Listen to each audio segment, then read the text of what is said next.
오늘 우리에게 주시는 하나님의 말씀은 구약에 있는 열왕기하 18장 1절에서 8절 그리고 13절에서 16절입니다. 제가 봉독하겠습니다. 이스라엘의 왕 엘라의 아들 호세아 제3년에 유다 왕 아하스의 아들 히스기야가 왕이 되니 그가 왕이 될 때에 나이가 25세라 예루살렘에서 29년간 다스리니라. 그의 어머니의 이름은 아비요 스가리아의 딸이더라. 히스기야가 그의 조상 다윗의 모든 행위와 같이 여호와께서 보시기에 정직하게 행하여 그가 여러 산당들을 제거하며 주상을 깨뜨리며 아세라 목상을 찍으며 모세가 만들었던 놋뱀을 이스라엘 자손이 이때까지 향하여 분향하므로 그것을 부수고 느우스단이라 일컬었더라. 히스기야가 이스라엘 하나님 여호와를 의지하였는데 그의 전후 유다 여러 왕 중에 그러한 자가 없었으니 곧 그가 여호와께 연합하여 그에게서 떠나지 아니하고 여호와께서 모세에게 명령하신 계명을 지켰더라. 여호와께서 그와 함께 하심에 그가 어디로 가든지 형통하였더라. 저가 아수르 왕을 배반하고 섬기지 아니하였고 그가 블레셋 사람들을 쳐서 가사와 그 사방에 이르고 망대에서부터 견고한 성까지 이르렀더라. 히스기야 왕 제14년에 아수르의 왕 산헤립이 올라와서 유다 모든 견고한 성읍들을 쳐서 점령하며 유다의 왕 히스기야가 라기스로 사람을 보내어 아스루 왕에게 이르되 내가 범죄하였나이다. 나를 떠나 돌아가소서. 왕이 내게 지우시는 것을 내가 당하리이다 하였더니 아스루 왕이 곧 은 300달란트와 금 30달란트를 정하여 유다 왕 히스기야에게 내게 한지라. 히스기야가 이에 여호와의 성전과 왕군 곳간에 있는 은을 다 주었고 또 그때에 유다 왕 히스기야가 여호와의 성전 문의 금과 자기가 모든 기둥에 입힌 금을 벗겨 모두 아스루 왕에게 주었더라. 아멘. 기도하겠습니다. 사랑의 아버지 하나님 감사합니다. 오늘 또 저희들 주님 앞에 나왔습니다. 이 시간 말씀을 들으려 합니다. 말씀 가운데 함께 하시고 역사하시고 또 말씀 가운데 큰 힘과 위로를 얻는 저희들 될 수 있도록 주님 함께하여 주시옵소서. 예수 그리스도의 이름으로 기도하옵나이다. 아멘. 예, 사랑하는 성도 여러분, 지난 한 주간 주님의 말씀 기억하시고 또 묵상하시고 또 말씀에 순종하며 사셨습니까? 우리가 말씀을 항상 기억하고 또 내 마음속에 새기며 그 말씀이 항상 나를 바른 길로 인도할 수 있도록 그 말씀에 따라가는 저와 여러분들 되시기를 부탁을 드립니다. 자, 지난주에 말씀 잠깐 돌아보면 북이스라엘을 멸망시킨 이 아수르 왕은 민족 동화 정책이라고 하는 것을 펼쳐서 북이스라엘의 사람들을 다른 지역으로 강제로 이주시키고 동시에 다른 또 정복 지역의 이 이민족들을 사마리아로 데리고 와서 살게 했습니다. 자, 이 과정에서 자연스럽게 민족 간의 혼혈이 일어났고 피정복민들은 자신들의 민족적 결속력 그리고 정체성을 잃어버려서 결국은 제국의 반란을 일으키지 못하게 되었습니다. 자, 이주 또 혼혈 정책으로 섞인 것은 피뿐만이 아니죠. 종교와 문화가 완전히 뒤섞였고 왜곡된 그런 혼합 신앙은 신약 시대까지 이어졌습니다. 사마리아에는 여러 민족의 사람들이 살다 보니 당연히 여러 신들이 있었고 또 그 신들을 위한 산당이 생겨났습니다. 한마디로 잡다한 신들을 섬기는 땅으로 변해버린 것입니다. 자, 우리는 이런 모습을 보면서 우리 하나님을 올바로 섬기며 그 신앙을 후대에까지 잘 전달하는 것이 얼마나 중요한지를 다시 한번 깨닫게 됩니다. 지금 우리가 사는 세상은 종교 혼합주의가 변형된 그런 형태로 나타나는데 바로 하나님을 섬기면서 동시에 물질, 권력, 안정 같은 세상에서의 성공도 하나님 섬기듯 한다는 것입니다. 자, 이것은 이스라엘 백성들이 하나님도 섬기고 우상을 섬겼던 그런 영적 간음과 다를 바가 전혀 없습니다. 우리는 이런 죄에 빠지지 않기 위해서 부단히 노력해야 하는데 성경 속의 인물을 통해서 우리가 함께 살펴보았습니다.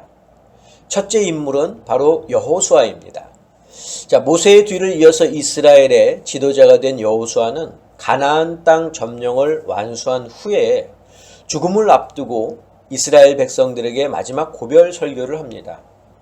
당시 가나안은 여러 민족이 거했던 땅인 만큼 종교와 문화가 뒤섞인 그런 혼합주의의 온상이었었는데, 이때 여호수아는 백성들에게 하나님을 택할 것인지 아니면 아모리 족속이 섬겼던 그 신들을 선택할 것인지 결정하라고 말합니다. 자, 이를 지금 상황에 맞게 다시 바꿔보자면 하나님과 세상의 가치관 사이에서 어느 것을 선택하겠냐는 그런 질문과 같습니다. 왜 여호수아는 오직 나와 내 집은 여호와를 섬기겠다고 백성들에게 다짐했습니까? 그 이유는 그가 평생을 살아오면서 자신이 느끼고 또 경험했던 하나님이 어떤 분인지 확실히 알았기 때문입니다. 그러므로 우리도 매일의 삶 속에서 하나님만 선택하며 살겠다는 그런 결단이 있어야 합니다. 자, 두 번째 인물은 다니엘입니다. 다니엘은 당대 최고의 그런 강대국이었던 바벨론의 왕궁에서 살았습니다.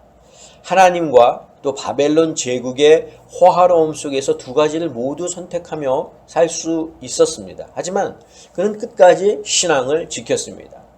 신앙을 지키기 위해서라면 어떤 어려움이 와도 이겨낼 준비가 되어 있었습니다. 왕의 음식과 포도주로 자기를 더럽히지 않았습니다. 또 왕의 조서가 있었음에도 불구하고 매일 하루에 3번씩 예루살렘을 향해서 기도했습니다. 그는 세상과 타협하지 않았습니다. 자기의 삶이 편해질 수 있는 기회가 있었지만 그것을 선택하지 않았습니다. 왜냐하면 다니엘에게는 하나님의 말씀이라고 하는 절대적인 기준이 있었기 때문입니다. 세상에서 변하지 않고 항상 똑같은 것이 있는데 그것은 바로 하나님의 말씀입니다. 하나님의 말씀은 변하지 않을 뿐더러 그 안에는 생명이 있습니다. 다니엘은 그것을 잘 알고 있었습니다. 그러므로 우리도 다니엘처럼 하나님의 말씀을 나의 기준으로 삼고 그 말씀에 의지하며 나아가야 한다라는 내용으로 제가 지난주에 말씀을 드렸습니다. 자, 이제 오늘 본문을 보면 이스라엘 왕 엘라의 아들 호세아 제3년에 유다의 왕 아하스의 아들 히스기야가 25세에 왕이 돼서 29년간 나라를 다스립니다. 자, 오늘 본문에서도 기록하고 있지만 히스기야는 그의 조상 다윗의 행위와 같이 여호와께서 보시기에 정직하게 행하였는데 그가 행한 일들을 보면 여러 산당들을 제거하고 또 주상을 깨뜨리고 아세라 목상을 찢고 또 모세가 만들었던 놋뱀을 부쉈습니다. 또 여호와께 연합해서 그에게서 떠나지 않았고 여호와께서 모세에게 명령하신 계명을 지켰습니다. 그래서 하나님은 그와 함께 하셨고 그가 어디로 가든지 형통하게 하셨습니다. 자, 히스기야는 대외적으로 아수르 왕에게 반기를 들어 그의 지배에서 벗어났고 가사와 또 그 지경에 이르기까지 블레셋 전 지역의 망대와 또 요새화된 성읍들을 쳐부었습니다. 하나님이 함께 하시니까 가능했던 일이죠. 자, 이처럼 히스기야가 하나님의 말씀을 경외하여 종교 개혁을 단행할 때 곧 히스기야 왕 제4년 이스라엘 왕 호세아 제7년에 이 아스루 왕 살만 에셀이 북이스라엘의 이 사마리아를 에워쌌습니다. 그리고 3년 후에 이 사마리아가 함락됩니다. 북이스라엘이 멸망한 거죠.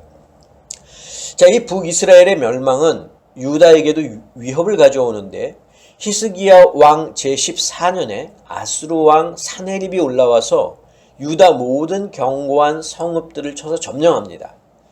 히스기야는 아수르 왕에게 사신을 보내서 자신이 잘못했으니 군대를 물러준다면 아수르 왕에게 뭐든지 왕이 하자는 대로 다 하겠다는 거죠. 자, 아수르 왕은 히스기야에게 은 300달란트 그리고 금 30달란트를 요구했습니다. 이에 히스기야가 여호와의 성전 또 왕궁 곳간에 있는 은을 다 내어주었고 또 여호와의 성전 문에 있는 금과 기둥에 입힌 금을 벗겨서 아수르 왕에게 주었습니다. 그러니까 한마디로 좀 치욕적인 거죠. 자기가 살겠다고 은을 다 이 아수르 왕에게 준 겁니다. 자, 우리는 오늘 이 본문의 내용을 보면서 한 가지 이해하기 힘든 부분을 발견하게 되는데, 그것은 뭐냐면 분명히 이 히스기야 왕은 여호와께서 보시기에 정직히 행하였고 또 산당도 제거했고 모세에게 명령하신 이 계명도 잘 지켰습니다. 그런데 아수르 왕의 공격을 받고 그에게 조공을 바쳐야 하는 그런 처지가 되었다는 겁니다. 하나님이 그와 함께 하셨다면, 그가 어디로 가든지 형통하게 하셨다면 당연히 히스기야가 이런 어려움과 수모를 겪지 않았어야 했는데 현실은 그렇지 않았다는 거죠. 앞으로 보게 될 열왕기하 18장 후반부와 그리고 19장에서는 이 아수르는 계속해서 히스기야를 협박하고 하나님을 모독하는 행위를 합니다. 자, 우리도 살다 보면 이와 비슷한 상황을 겪는 경우가 종종 있습니다. 분명 우리는 잘못한 것이 없고 나름대로 열심히 신앙생활을 했다고 자부하는데 뜻하지 않은 어려움과 고난이 닥치게 되면 처음에는 믿음으로 잘 극복하다가 시간이 지나도 해결될 기미가 보이지 않으면 조금씩 그 믿음이 흔들립니다. 왜 하나님은 나의 고난을 돌아보시지 않는 걸까? 하나님이 살아계시다면 내가 어려움을 극복할 수 있도록 해주셔야 하는 거 아닌가 하는 생각이 들곤 합니다. 사탄은 이런 기회를 놓치지 않죠. 사탄은 예수님도 유혹합니다. 광야에서 40일 동안 금식하신 예수님께 다가와서 네가 만일 하나님의 아들이어든 명하여 이 돌들이 떡덩이가 되게 하라 하기도 했고, 내가 만일 하나님의 아들이어든 여기서 뛰어내리라 라고도 했습니다. 대제사장들과 서기관들은 십자가에 달린 예수님을 향해서 그가 남은 구원하였으되 자기는 구원할 수 없도다 라고 말하면서 지금 십자가에서 내려오면 우리가 믿겠다고 조롱까지 했습니다. 자, 스데반은 초대교회의 아주 신실한 집사였습니다. 은혜와 권능이 충만하여 복음을 전했지만 이에 시기를 느낀 사람들이 거짓 증인들을 내세워 그가 모세와 하나님을 모독했다고 모함했습니다. 그래서 결국 정당한 재판도 없이 분노한 군중들이 던진 돌에 맞아 순교하는 그런 억울한 일을 당했습니다. 바울과 실라는 어땠습니까? 빌립보 지역에서 귀신 들려 점을 치며 주인에게 돈을 벌어다 주던 여종을 불쌍히 여겨서 고쳐주었는데, 이 돈줄이 끊어진 주인의 앙심을 품고 바울과 실라를 관장들에게 끌고 가 성을 요란하게 만들었다며 고발했습니다. 결국 바울과 실라는 옷이 찍힌 채 수없이 맞고 또 깊은 감옥에 갇히는 그런 부당한 대우를 받기도 했습니다. 세례 요한 역시 헤롯 왕의 불법적인 결혼을 지적하다가 옥에 갇히고 억울한 죽음을 맞이했습니다. 자, 이 외에도 신앙의 선조들이 하나님을 믿으면서 어려움과 고난 가운데 있었습니다. 자, 하나님을 신실하게 믿고 예수님을 나의 주님으로 믿으면서 뜻하지 않은 고난이나 억울한 일을 당할 수 있습니다. 그럴 때 우리는 마음이 흔들리고 믿음이 연약해지곤 합니다. 자, 그러나 성경은 이러한 성도의 아픔을 외면하지 않고 고난 중에 있는 자들을 향한 하나님의 구체적인 위로와 약속을 가르쳐 주는데 간단하게 4가지만 말씀을 드리겠습니다. 자, 예수님도 억울함과 고난을 당하셨다는 겁니다. 자, 어려움을 경험해 보지 못한 사람이 다른 사람에게 그 고난을, 어려움을 참으라고 말한다면 그 말에 위로를 받을 사람은 많지 않습니다. 하지만 우리가 믿는 예수님은 직접 고난을 당하셨고 제자들의 배반까지 경험하셨고 몸소 억울한 죽임까지 당하셨습니다. 그래서 예수님은 우리가 처한 어려움과 고난을 누구보다도 잘 아시기에 우리를 도우실 수 있는 분입니다. 자, 히브리서 기자는 히브리서 4장 15절에서 이렇게 기록하고 있는데, 우리에게 있는 대제사장은 우리의 연약함을 동정하지 못하실 이가 아니요 모든 일에 우리와 똑같이 시험을 받으신 이로되 죄는 없으시니라.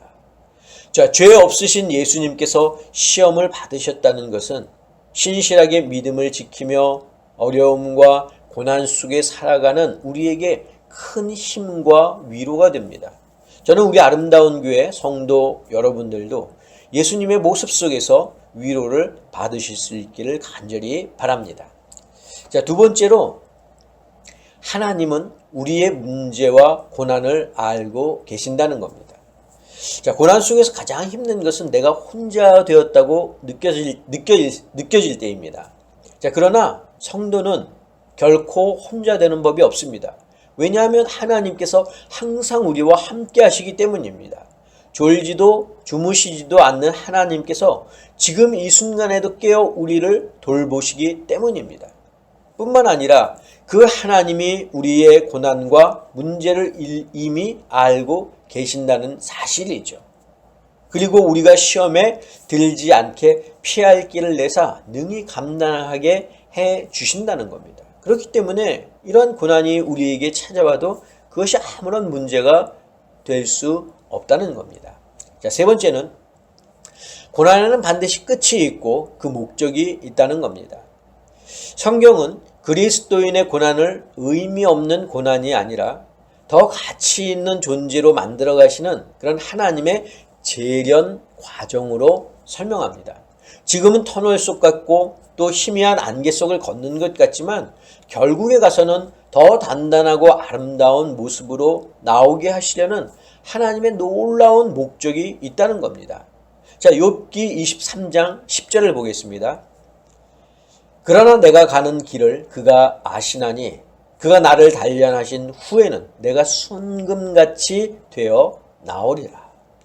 여러분, 고난 자체는 힘들고 아프지만 그것이 인생의 결론, 끝이 아니라 하나님께서 이 과정을 통해서 우리를 정금같이 빛나는 인생으로 성숙시킬 것을 여러분들 기억하시기를 바랍니다.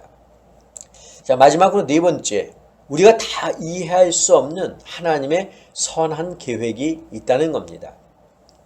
자, 인간의 지혜로는 왜 이런 일이 내게 일어났는지 도저히 이해할 수 없을 때가 많이 있습니다. 하지만 성경은 모든 일이 하나님의 주권 하에 있고 부정적인 상황마저도 선한 결과로 바꾸시는 하나님을 신뢰하라고 말씀합니다. 자, 로마서 8장 28절을 보겠습니다. 우리가 알거니와 하나님을 사랑하는 자, 곧 그의 뜻대로 부르심을 입은 자들에게는 모든 것이 합력하여 선을 이루느니라.